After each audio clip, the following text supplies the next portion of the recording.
konuşamıyorum. Bana ne oldu?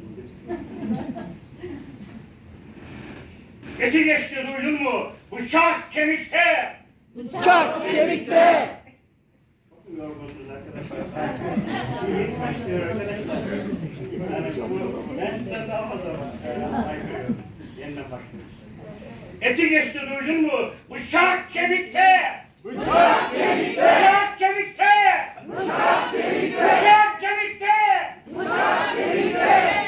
Duyat ey Allah'ın kulu! Bu ne biçim uyku bu? Bıçak kemikte!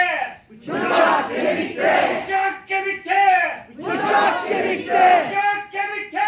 Bıçak kemikte! Hüdası için ne olursun? Bu ne biçim uyku bu? Uyan da kurtar şu onurunu. Bıçak kemikte! Bıçak kemikte! Bıçak kemikte!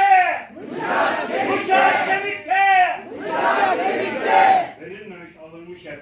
Yük vurulmuş dağlar gibi. İnsanlık bu mu?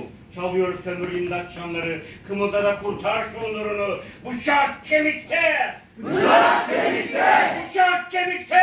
Bıçak kemikte! Bıçak kemikte!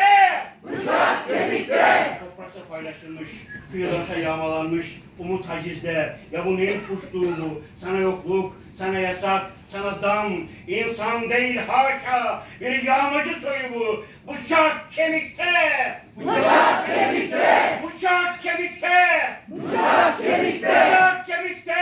Bıçak kemikte! Üretensin, yaratansın, yürütensin dağları. Bakın öyle kilit kilit, duvar duvar.